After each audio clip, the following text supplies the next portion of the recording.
Les relations entretenues par l'entreprise avec ses partenaires sont considérées comme des opérations d'échange. Ces opérations sont de plusieurs types, tels que les achats et les ventes de marchandises, les acquisitions et les cessions de machines, le paiement d'impôts et taxes, etc. On peut regrouper ces opérations en deux groupes, les opérations d'investissement-financement et les opérations d'exploitation. En fait, pour fonctionner, une entreprise doit acheter des biens d'équipement tels que les terrains, les bâtiments, les matériels, mobilier, matériel de bureau, matériel de transport.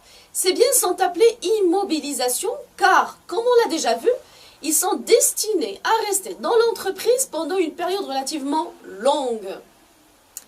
Le fait d'acquérir ces biens consiste à réaliser des investissements. Ces investissements peuvent être fournis grâce à des fonds propres apportés par les associés ou par l'exploitant.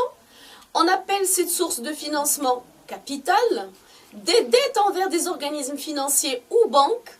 Cette source de financement est appelée dette de financement. Ainsi, toute entreprise connaît lors de sa création ou de son extension les opérations d'investissement-financement.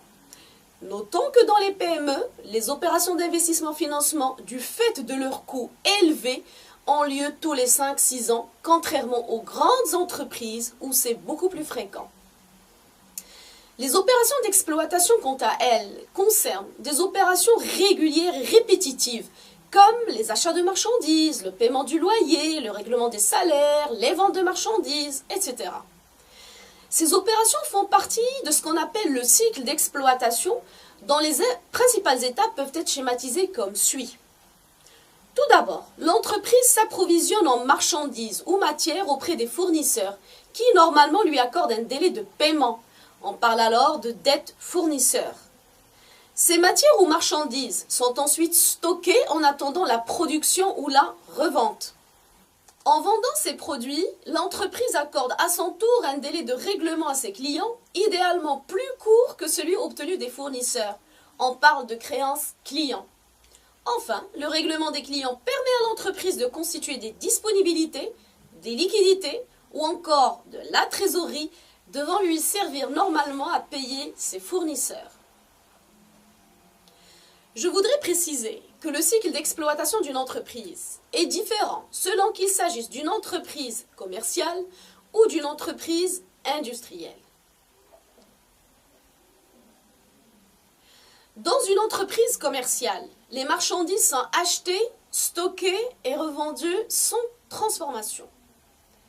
Dans une entreprise industrielle, les matières premières sont transformées pour donner lieu à un produit fini. Là aussi, les matières premières ainsi que les produits finis sont stockés. Pour illustrer les opérations d'échange de l'entreprise, je vous propose l'exemple suivant. Ali vient de créer son entreprise.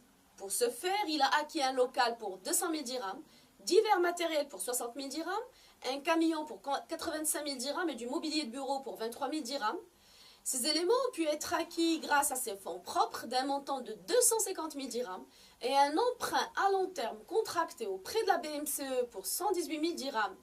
Par ailleurs, il a constitué un stock de marchandises achetées en partie à crédit auprès d'un fournisseur pour une valeur de 21 500 dirhams.